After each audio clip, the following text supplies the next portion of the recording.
Simon, with disappointing news about Luke Jackson, but can you confirm whether that opens the door for Sam Wiedemann this week? Yeah, look, it is disappointing for Luke. Obviously, that crack in the finger is going to be a week, maybe 2 weeks. So we'll just wait and see how that goes. But yeah, look, it has opened the door, and Sam will play. You know, he's ready to play AFL footy. We're excited by that. He gets his opportunity, and one we're looking forward to seeing how he goes.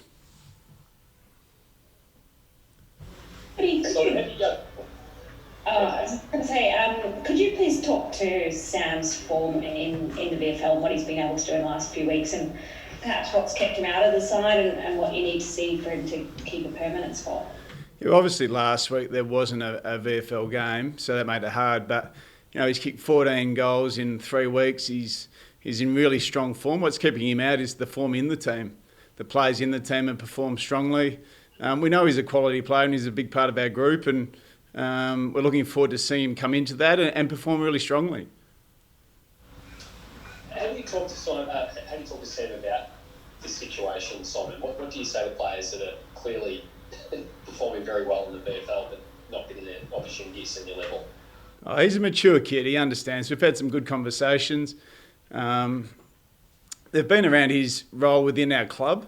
He's a really important player to us, and he knows he missed the opportunity through injury. You know, he's worked really hard in rehab to come back. Tom McDonald, Luke Jackson's form has been outstanding, and he knows the team's performed well. So he's had to wait for that. He's got that now, so we'll see what we get.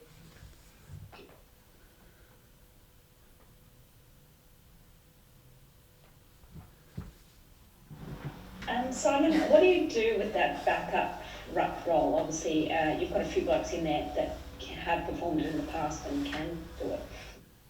Yeah, so Sam's actually done that role for us previously and done it to a really high level. Tom McDonald's also done it, and Ben Brown's done it. So we've got some options there. We'll sit down this afternoon and go through what that looks like. But, you know, Gorney's going to take up a big part of our ruck this week. There's no question about that. Luke's done a great job for us in that role. So the guy that's coming into that role, we expect the same thing, having impact and allowing Gorney to go forward at certain stages.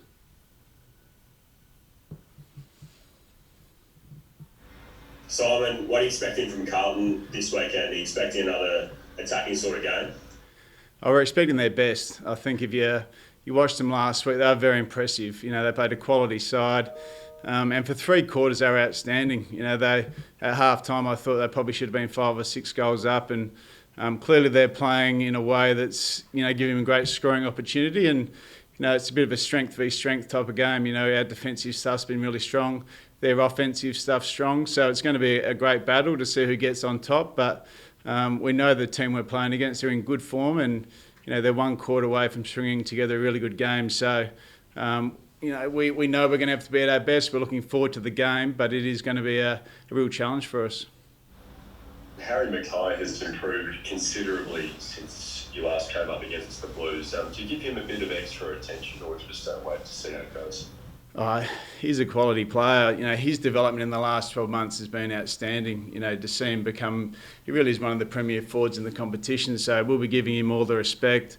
You know, Stephen May's done some really strong jobs for us, you know, in the past against various opposition. So I'm sure it's one player he's looking forward to playing on, and you know, we're going to have to be really mindful of him. He's certainly one of the more targeted players in the AFL in terms of ball going inside 50. So you know, he's certainly a big part of our planning.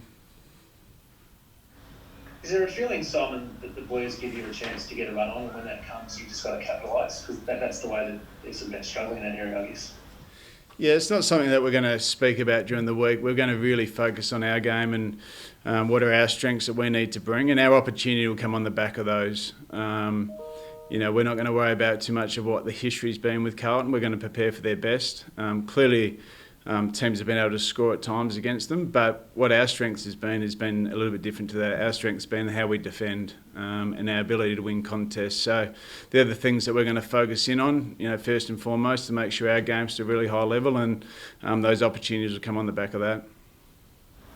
Much has sort of been made of the selfless attitude of the players this season, with what you just mentioned about defensively. How do the players sort of keep each other honest in that regard? Like, is there sort of real I guess, open dialogue at times during the week about manning up and what you do when you don't have the ball?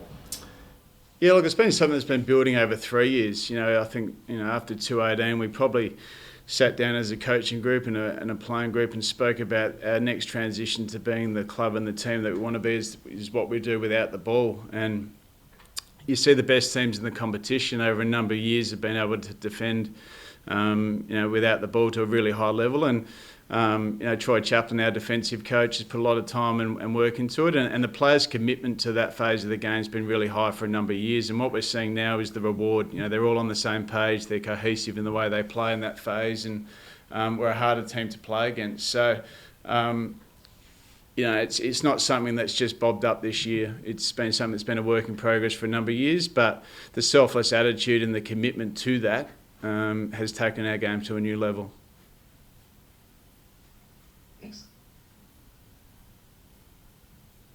Last couple, or are we good? And Simon, the mid-season draft is a few weeks away. Considering how well you're going, do you think you'll be active in that at this stage? Look, we've got some opportunity to be active. We've got some spots available on our list. I know our recruiters and list management are working really hard at the moment to assess what the talent pool looks like out there, and we're certainly going to monitor what that looks like as we get close towards the mid-season draft. But if the opportunity arises and there's a player that we want, I'm sure you'll be seeing us be active in that phase of the mid-season draft. Simon, there's been a lot, just back on Carlton, a lot said about Patrick Cripps' form at the moment. How have you read it? Oh, look, I think, the way I read Patrick Cripps is I know what he's capable of, and he's a player that can change momentums in games and have huge impact in games and win games. So we've got the utmost respect for him. There's no question about that. He's not in the best form that he would like to be in, I'm sure, but he's not that far either. This game's a very funny game, footy, and a quality player like Patrick will get the respect that he deserves, and will be ready for his best. And just one more, a little left field. What's the reason for the closed session today?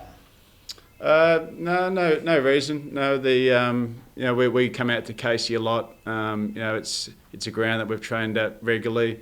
We get a chance to work on our game in various aspects, from a game style perspective, and we'll continue to take opportunities where they exist and have some closed sessions, but also have some open ones.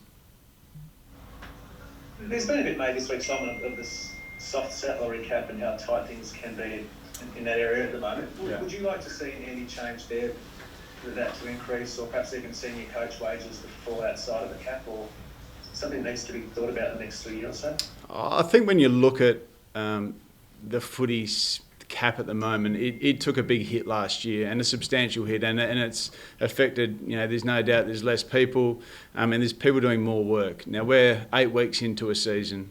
The impact of that's still a bit unknown. What we do know is, though, that the people are working incredibly hard, and the fear for me is that at some stage, if people aren't rewarded, or the job becomes too taxing, that they'll look at other opportunities in life in other industries, and I think that would be a shame for our industry. I think that's what we need to be really conscious of, and I'm sure the AFL are looking at that, and how we can supplement that a little bit more. But we sit here today, 8 weeks into a season where we have had significant cuts, and I'd like to probably get that question again around 16, around 20, when we're right deep in the midst of things, to get a really good assessment. But I think, if you just look from the outside, the cut that was made was significant, and probably went a little bit too far.